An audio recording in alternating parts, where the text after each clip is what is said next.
एक गांव में एक आदमी रहता था जो बहुत बूढ़ा हो चुका था, जिस वजह से उसे कम दिखाई देता था और बहुत कमज़ोर हो गया था। इसलिए अपनी बची कुची ज़िंदगी अपने बेटे के साथ बिता सके, इसलिए शहर में रह रहे उसके बेटे के घर रहने चला गया। बेटा एक शहर के छोटे मकान में रहता था। मकान तो उसका छोटा था, लेकिन उसके अंदर जो चीज़ें भी वह महंगी थी। उस मकान में बेटा, उसकी पत्नी और उनका एक 5 साल का बच्चा, यह छोटा सा परिवार साथ मिलकर रहता था।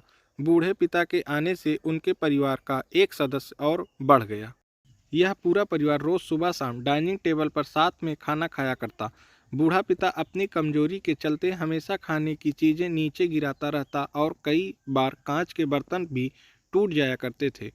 कुछ दिनों तक तो बहू और बेटे ने यह सब सहन किया, लेकिन बाद में वे दोनों बूढ़े की ऐसी हरकतों से चिढ़ने लगे। एक दिन बेटे ने कहा कि ऐसा कब तक चलेगा, हमें कुछ करना पड़ेगा। उसकी पत्नी भी इस बात से सहमत हुई। अगले दिन बेटा कहीं से एक पुराना मेज लेकर आया और घर के एक कोने में उसे लगा दिया और अपने पिताजी से कहा कि आप यहीं पर बैठकर खाना खा लिया कीजिएगा। उन्होंने एक लकड़ी का बर्तन भी बनवाया जिसमें वे अपने बूढ़े बाप को खाना देने लगे। अपने कांच की कीमती बर्तन बचाने के लिए अपने पूरे बाप को लकड़ी का बर्तन देने में उन्हें जरा भी शर्म नहीं आई। अब खाने का समय जब जब होता तो बूढ़ा बाप एक कोने में बैठकर खाता और बाकी का परिवार डाइनिंग टेबल पर खाना खाया करता।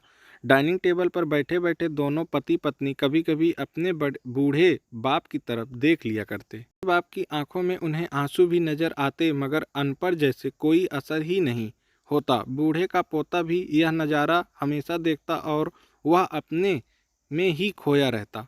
एक दिन जब पति पत्नी डाइनिंग टेबल पर बैठकर खाना खा रहे थे, तब उनका बच्चा जमीन पर बैठकर कुछ कर रहा था।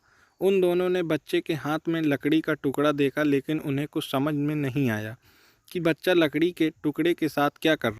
जब बच्चे के पिता ने उसे पूछा कि बेटा आओ खाना खा लो, तुम नीचे बैठकर क्या कर रहे हो, तब बच्चे ने भोलेपन से कहा, अरे मम्मी पापा, मैं आप दोनों के लिए लकड़ी का बर्तन बना रहा हूँ ताकि आप लोग जब बूढ़े हो जाओ तो दिन में खाना दे सकूं। अपने नादान बेटे द्वारा दी गई यह सहज बात दोनों के दिल में तीर की तरह उतर गई। दोनों एक दूसरे का चेहरा निहारते रहे। बिना कुछ कहे ही दोनों के आंखों में पानी आ गया और उन्हें अपने भविष्य की किताब अपने आप को के सामने खुलती हुई नजर आई। उन्हें समझने से ज़्यादा देर नहीं लगी कि अब उन्हें आगे क्या करना पड़ेगा। अगले दिन कमरे के कोने से वह पुराना मेज हट गया और अब बूढ़ा पिता और बाकी का परिवार साथ में मिलकर फिर से खाना खाने लगे। बूढ़े की कमजोरी की वजह से हो रही गलतियां भी अब किसी को नहीं चिढ़ती।